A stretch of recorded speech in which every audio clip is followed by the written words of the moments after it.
I want to give all the praise, all the glory, all the honor unto Yahweh, Bahashem, Yahushai, Bahashem, Rika Kudash. Double honors goes out to the other apostles of Great Millstone for teaching me the truth. Also, I want to acknowledge the Akyam, who are pushing the truth with sincerity throughout the four corners of the earth. Alright, I'm in Nehemiah, the second chapter, through the Spirit. I'm going to start at 1. It says, "And it came to pass in the month Nisan, in the 20th year of Artaxerxes the king, that wine was before him. And I took up the wine and gave it unto the king. Now I had not been beforetime sad in his presence." So Artaxerxes, he's actually a Persian king, right? So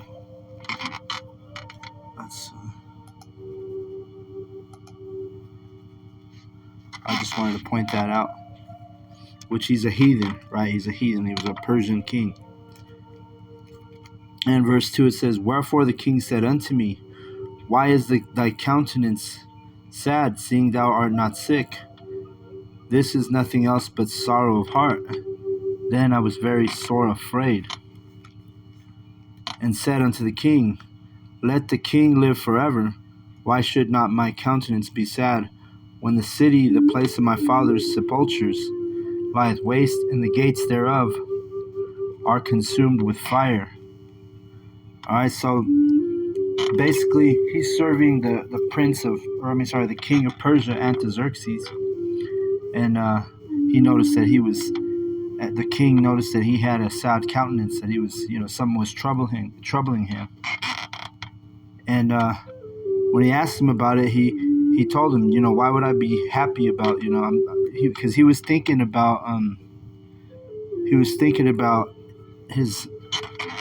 Zion. He was thinking about Jerusalem. He was in his right mindset to be concerned and sad about that, right? That brings this into remembrance really quick. Psalm 137. It says right here, Psalm 137 and 1, "By the rivers of Babylon, there we sat down, we wept when we remembered Zion. We hanged our harps upon the willows in the midst thereof. For they that carried us away captive required of us a song, and they that wasted us required of us mirth, saying, Sing us one of the songs of Zion. How shall we sing the Lord's song, Yahweh's song in a strange land?" So, this is for an Israelite who's in his right mindset to be, to mourn, to mourn at the state of our people, to mourn at the state of our land, right? To mourn at the state of Jerusalem, right? So, right here it says, "We wept when we remembered Zion," and that's how the prophets are. We're in a mournful spirit. We're not happy here in Babylon, America. We know this is not our rest. But the 2/3, the heathen, they could care less, right? It says, "We hung our harps upon the willows." Those are the trees, right? When you have harps and you hang them up, that means you ain't playing no music. You're not celebrating nothing. Instead, you're mourning.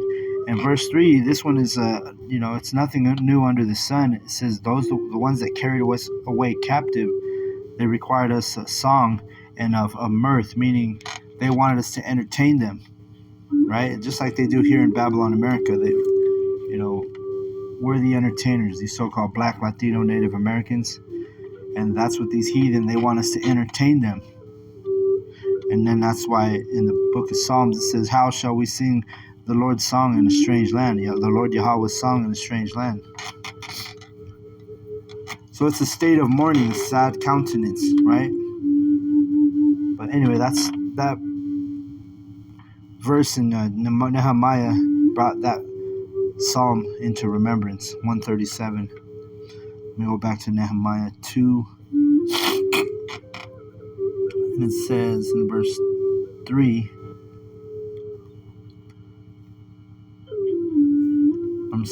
verse 4. Then the king said unto me, For what dost thou make request? So I prayed to the Most High Yahweh of heaven, and I said unto the king, If it please the king, and if thy servant have found favor in thy sight, that thou wouldest send me unto Judah, unto the city of my fathers' sepulchres, that I may build it. So, Yahweh had put this in his spirit, in Nehemiah's spirit, to want to return to Judah, the city of his fathers, right, and to build it up. Let's see where I'm at. So he was honest with the king of Persia, which, this is also Babylon. They call it the Medo-Persian Babylonian Empire. All right, it's synonymous, kind of like the Greco-Roman Empire. There were two different empires, but they were synonymous with each other. Okay, so this is Nehemiah in the Babylonian captivity and the Medo-Persian captivity, which were synonymous with each other, just to be clear. Verse 6. And the king said unto me, The queen also sitteth by him. For how long shall thy journey be, and when wilt thou return? So it pleased the king to send me, and I set him a time.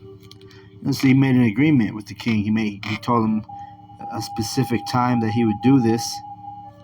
Because you got to understand, man, these heathen, they've always had us in captivity. Right now we're under the Edomite captivity, Esau Edom. This was the Medo-Persian Babylonian captivity, right? When we're reading about Nehemiah. But you got to understand how wicked Esau Edom is compared to even the heathen. The other heathen, I should say. Because he's a heathen as well. But this is not something Esau Edom would grant us to do, right? Just like ancient Egypt, they didn't want to let us go. You got Esau Edom, he don't want to let us go. And then neither really did Artaxerxes, the Persian king. He didn't want to let us go, the Babylonian king. That's why he was saying how long it's going to take, right? But the difference is this dude, Artaxerxes, he actually let Nehemiah, he granted his request, right? To go back to Judah and to build the city up. Really, the walls and the gates is what he ends up. Well, let me keep reading. Verse 7, Moreover, I said unto the king, I read that. Verse 8, And a letter unto Asaph, the keeper of the king's forest, that he may give me timber to make beams for the gates of the palace, which appertained to the house, and for the wall of the city, and for the house that I shall enter into. And the king granted me, according to the good hand of my power, Yahweh, upon me. So he even, he even requested a letter to get some wood so he could go and build up the gates in Jerusalem. So this is why Nehemiah, he was feeling heavy in the spirit. He was feeling, if you will, depressed, sad. It saddened him to think about the state of Jerusalem. Verse 9, Then I came to the governors beyond the river and gave them the king's letters. Now the king had sent captains of the army and horsemen with me. Right. So he had to take those were his vouchers, right? Those were his receipts. Because again, you got to understand, the Israelites we've always been in captivity, man. So this is just like now, you got to have a, license to do things. It was the same bullshit we were dealing with in every captivity. We can't just be free and go build up things, or we couldn't just, do as we please. Whenever you're under captivity, under heathen nations, you're going to have licenses, vouchers, letters, you see? And this is all part of our punishment, being under the curses. And then it says in verse 10, When Sanballat the Horonite and Tobiah the servant the Ammonite heard of it, it grieved them with exceedingly that there was come a man to seek the welfare of the children of Israel. Right? They don't want to see these other heathen nations. They don't want to see nothing good happen to our people, and it's still that same sentiment as it is this day, all right, here in Babylon. That these heathen do not want us to succeed. They don't want us to build up anything, right? First thing comes to mind is Black Wall Street, right? And there was a similar endeavor, which was with so-called Native Americans, right, Indians, which was similar to Black Wall Street. And I can't remember the what it was called, but the point being, these heathen never want us to succeed, man. They never want us to thrive. They're envious of us, right? That's why it's grieved them to see us do good. And it's still like that, man. Verse 11. So I came to Jerusalem and was there 3 days. And I arose in the night, and some few men with me, neither told I any man of what my power Yahweh had put in my heart to do at Jerusalem, neither was there any beast with me, save the beast that I rode upon. And I went out by the night by the gate of the valley, even before the dragon well and the dung port, and viewed the walls of Jerusalem, which were broken down, and the gates thereof were consumed with fire. Right, because the heathen destroyed Jerusalem. It was under siege. Verse 14. Then I went on to the gate of the fountain and to the king's pool, but there was no place for the beast that was under me to pass. Then I went up in the night by the brook and viewed the wall, and turned back and entered by the gate of the valley, and so returned. And the rulers knew not whither I went or what I did, neither had I as yet told it to the Jews, nor to the priests, nor to the nobles, nor to the rulers, nor to the rest that did the work. So he was keeping on the down low, his plan, right? He wasn't just blurting out what he was going to do, his plan.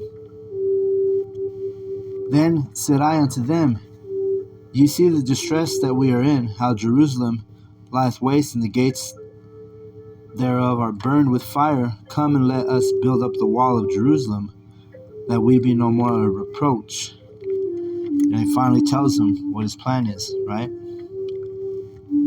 And again, this was all prophecy that Jerusalem was destroyed by the heathen. And the same thing now, everything's prophecy. And all these prophecy has been fulfilled. So what makes you think the prophecies of today are not going to be fulfilled? Verse 18, Then I told them of the hand of my power, Yahweh, which was good upon me, as also the king's words that he had spoken to me. And they said, Let us rise up and build. So they strengthened their hands for this good work. Right, so he had to tell them, look, this is from Yahweh, and I even got permission from the king of Persia, Artaxerxes, right? He had to let them know, because you think about it, you're a slave, you're in captivity, you ain't gonna be doing nothing, until you get the go ahead. And this is the same captivity. We've always been in captivity, man. Our people have always been in captivity. We're always having to answer to the heathen. And that's what's going to be glorious about when we get delivered from Babylon. No more will we have to answer to the heathen. See? No more will we have to get permits, licenses, letters of the heathen. Right? They're going to be building up our cities. Right? Verse 19. But when Sanballat, the Horonite, and Tobiah, the servant, and the Ammonite, and Geshem, the Arabian, heard it, they laughed us to scorn, and despised us, and said, What is this thing that ye do? Will ye rebel against the king? See? So these goddamn heathen clowning, laughing at us, man. This is why we need deliverance, man. These heathen that are underneath us, they're over here laughing us to scorn, the same thing they do now. Right? So, they don't like to see us thrive at all. Not these Arabians, not these so-called Japanese. I'm not sure what the Horonites are today. But, you get the point. The heathen always putting salt on us, man. They know that we're the better, superior people, and they don't like us for that, man. Verse 20, then answered I them and said unto them, the Most High Yahweh of heaven will prosper us. Therefore we his servants will rise and build, but ye have no portion, nor right, nor memorial in Jerusalem. So there you go. Nehemiah was in his right mindset. He said, the